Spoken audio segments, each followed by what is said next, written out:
नमस्कार दोस्तों, मैं हूं ममता तिवारी और आप सभी का स्वागत करती हूं मेरे चैनल ममता जुए में।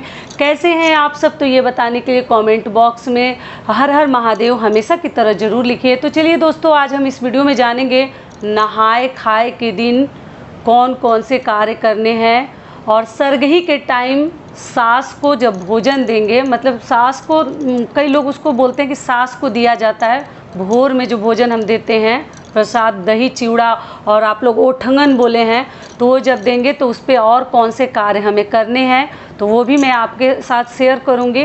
कई लोग बोलते हैं कि हम चीलो सियारों को देते हैं और कई लोग हैं कि कहते हैं कि अपने सास को देते हैं, तो किस प्रकार से दिया जाता है वो भी विधि मैं करके दिखा रही हूँ आपको। ठीक है, जो ही मेरे पास है, क्योंकि बहुत सारी चीज़ें मुझे भी मिला नहीं है, ख़रीद कर अभी लाऊंगी, लेकिन जो है उसके साथ मैं करके दिखाती हूँ कि आप लोगों को आइडिया मिलेगा।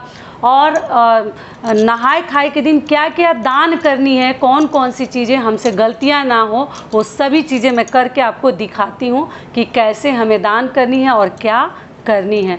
तो इसी के ऊपर आज का हमारा वीडियो है। इससे पहले दोस्तों, अगर आपको मेरा वीडियो पसंद आता है तो प्लीज़ आप मेरे चैनल को सब्सक्राइब कर दीजिएगा, बेल आइकन को प्रेस कर दीजिएगा, जिससे मेरे वीडियो के नए नोटिफिकेशन आप लोगों के पास सबसे पहले पहुंचे। तो चलिए शुरू करते हैं। तो सबसे पहले आपको बता दूं कि जीवित पुत्री का व्रत इस साल ज्योतिया का व्रत 18 सितंबर को रखा जाएगा। दिन है रविवार, ठीक है, और नहाए खाए है शनिवार को। दिन क्या है, शनिवार, और डेट है 17 सितंबर। समझ में आ गया? तो 17 सितंबर को अच्छे से आप लोग, मैं बाल कैसे धोनी है, क्या नियम विधि है, उसके लिए वीडियो डाल चुकी हूँ, तो नहीं बताऊंगी क्योंकि वीडियो बड़ा हो जाएगा।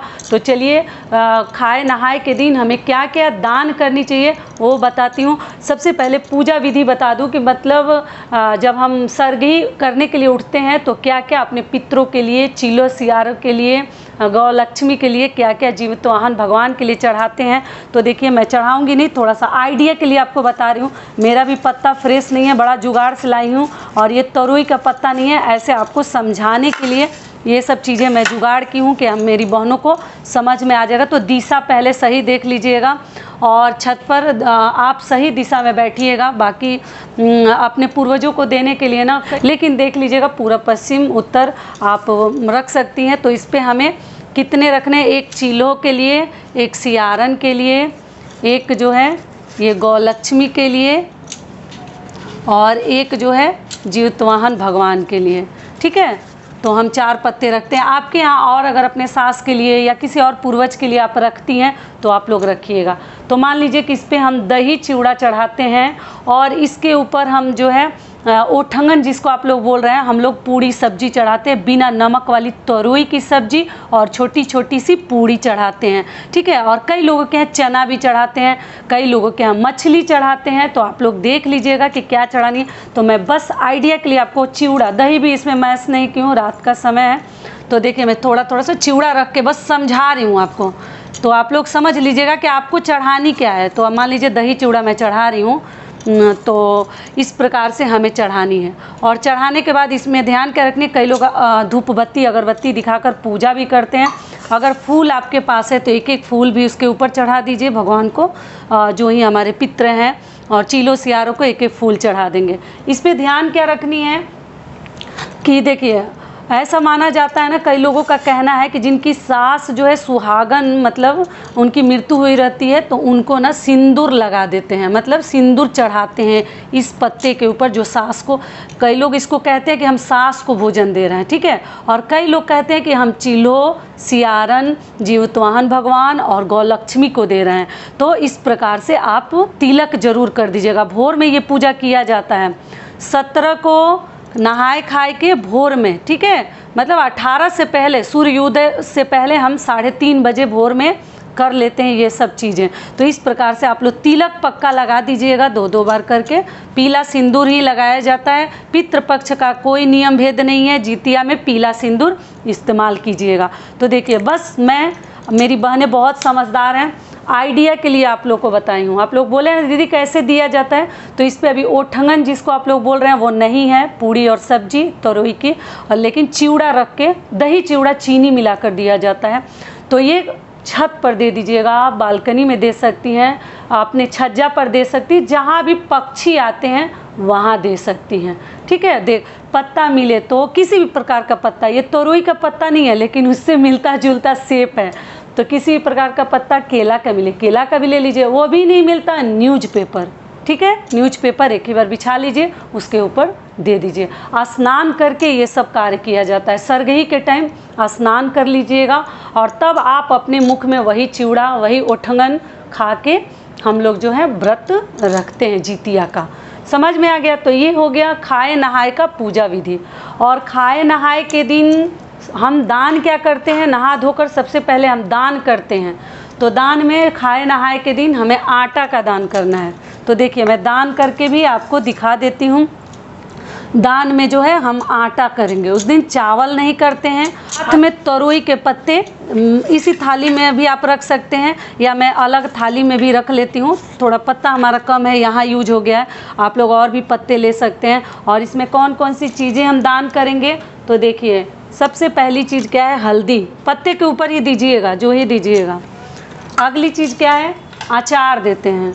आपके यहाँ दिया जाता है कि नहीं दिया जाता है? तो ये अचार भी आप ब्राह्मण को ये सब चीज़ें दिया जाता है। अगर ब्राह्मण ना मिले तो किसी भी ज़रूरतमंद को दे दीजिएगा। मसूर का दाल दान नहीं करते हैं तो इसको भी पत्ते पर ही रखकर मसूर का दाल हम दान करेंगे। समझ में आ गया? तो ये हो गई दान की चीज़ें। ये नहाए खाए के दिन किया जाता है कि हमारे जो पूर्वज हैं, हमारी सास हैं, ये सब चीज़ें खाकर व्रत रखेंगी। तो ये कौन करेगा? जिनकी सास नहीं है वो ये सब नियम धर्म करेंगी, और जिनकी सास हैं वो ये सब चीज़ें दान नहीं करेंगी, वो पारण के दिन दान करेंगी। लेकिन जिनकी सास नहीं है वो नहाए खाए के दिन भी दान करेगी। हर बात आप लोग थोड़ा सा समझदारी से समझ लीजिएगा कि गलतियां ना हो। ये क्या है? नमक, नमक, हल्दी, दाल, अचार, आटा, और अगला चीज़ क्या है? तो देखिए आलू, आलू आप लोग को लेनी है जितना आप चाहें, आप जितना आलू देना चाहें, 2 देना चाहें, 4 देना चाहें। अगली चीज़ क्या है? दक्षिणा, कुछ दक्षिणा ज़रूर दान के ऊपर, कोई ज़रूरी नहीं है कि इतना देना है, इससे ज़्यादा भी दे सकते हैं, इससे कम भी आप लोग दे सकती हैं। और अगली चीज़ क्या है वो बता रही हूँ। तो देखिए अगली चीज़ है तोरई। तो तोरई मेरे पास नहीं था, मेरी बहनें समझ रही होंगी मेरा मजबूरी, क्योंकि मुझे मिला नहीं, अभी ख़रीद कर लाऊंगी। तो जो था बस आइडिया के लिए समझा रही हूँ। ये है भिंडी। तो इस जगह पे आपको क्या लेनी है? तोरई। तो पतली वाली छोटी छोटी सी तोरई आती है, बड़ी भी आती है, मिलता नहीं है जितिया के समय, बड़ा महंगा हो जाता है। तो ये मान लीजिए कि तोरई है। अगले चीज़ क्या है? मिर्ची। मिर्ची भी हम लोग दान करते हैं। आप लोग कहते हैं कि मिर्ची नहीं दिया जाता, नहीं, मिर्ची भी देते हैं। तो देख लीजिए ये सब चीज़ आप लोग नोट कर लीजिएगा, बहुत बड़ा चीज़ नहीं है। तो जिनकी सास नहीं है वो जो है नहाए खाए के दिन दान करेंगी, उसके बाद ही ओठंगन और ये सब चीज़ें बनाएंगी या अपने मुख में अनाज डालिएगा। आपके यहाँ जैसे खाकर नहाए खाए किया जाता है। अगली चीज़ क्या है कि देखिए ये एक मतलब एक पेपर ले लीजिएगा, कागज़ ले लीजिएगा, और इस पर हम क्या करेंगे? थोड़ा सा सिंदूर का दान करते हैं। जिनकी सास सुहागन अगर मरी हैं, पता कर लीजिएगा, उनकी मृत्यु हुई है तो उनको सिंदूर ज़रूर दिया जाता है। और जिनकी मान लीजिए अगर नहीं भी ऐसे गई हैं तो कोई बात नहीं, लेकिन सिंदूर भी किसी भी मतलब दान में थोड़ा सा पैकेट है तो पैकेट भी कर सकते हैं, लेकिन ऐसे पेपर में डाल के सिंदूर का भी दान जितिया में करते हैं। ठीक है? तो ऐसे मोड़ के आप लोग एक ऐसे पेपर पुड़िया बना लीजिए, और सिंदूर सबसे महत्वपूर्ण है, ये भी इसके ऊपर रखकर आटा पर हम दान करते हैं। तो ये क्या हो गई? नहाए खाए का दान। ठीक है? जिनकी सास नहीं है, देखिए 1000 बार इसको रिपीट कर रही हूँ इस बात को, कि जिनकी सास नहीं है वही करेंगी, जिनकी सास है वो दान नहीं करेंगी। ये अपने सास के लिए किया जाता है कि वो लोग खा कर बनाकर और व्रत रखेंगी। तो ये हो गया, देखिए एक बार जोड़ लीजिए। पहला हो गया नमक, दूसरा हो गया हल्दी, तीसरा आलू, चौथा जो है हमारा दाल, मसूर की दाल मत लीजिएगा, पांचवा जो है अचार, छठा है आटा, सातवां है दक्षिणा, आठवां है तोरई, नौवां है ये मिर्ची, और 10वां क्या है? सिंदूर। तो कितनी चीज़ हुए? 10 चीज़। ये तोरई नहीं है, आप लोग बोलेंगे कि दीदी इसको तोरई, लेकिन तोरई के जगह पे इसको रखी हूँ। समझ में आ गया पूरी बातें?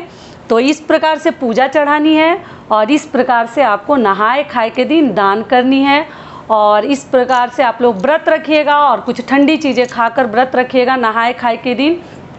जितिया के वीडियो में बता चुकी हूँ कौन कौन सी चीज़ें खाने से हमें प्यास नहीं लगती है। ग्लूकोन डी, नींबू पानी अगर खट्टा आप लोग खा सकते हैं तो नींबू पानी चीनी डालकर शरबत बना लीजिएगा, बिल्कुल प्यास नहीं लगेगी। ठीक है, पैरासिटामोल वगैरह मेडिसिन भी मैं बताई थी, आप लोग खाकर व्रत रख सकते हैं। और इसमें कुछ आपके यहाँ अलग होता होगा दान में तो वो सब चीज़ें ऐड कर लीजिएगा, इससे कुछ कम होता होगा वो भी आप लोग कर लीजिएगा, लेकिन इस प्रकार से करते हैं। तो सारी बातें देखिए, मैं आप लोग बोले थे दीदी करके दिखाइएगा, तो देखिए आप लोग के लिए जो मेरे पास था वो सभी चीज़ें मैं दान करके दिखा दी और पूजा चढ़ा के दिखा दी। पूरी बात समझ में आ गई। यहाँ धूप बत्ती वगैरह सब दिखा देते हैं, थोड़ा सा पूजा पाठ कर लेते हैं। और जो आपके यहाँ चढ़ाया जाता है, मछली हो आपके यहाँ, उठंगन, मतलब जिस प्रकार से वो सब चीज़ें इस प्रकार से पत्ते पर चढ़ा दीजिएगा। तो यहीं तक का था दोस्तों आज का हमारा वीडियो। आशा करती हूँ, उम्मीद करती हूँ कि इस वीडियो से आप लोगों को बहुत अधिक लाभ मिलेगा। फिर मिलती हूँ एक नए वीडियो में, तब तक के लिए नमस्कार। स्वस्थ रहिए, सुरक्षित रहिए और जहाँ कहीं भी रहिए खूब खुश रहिए। और आप सभी को जितिया व्रत की ढेरों सारी शुभकामनाएं इन एडवांस।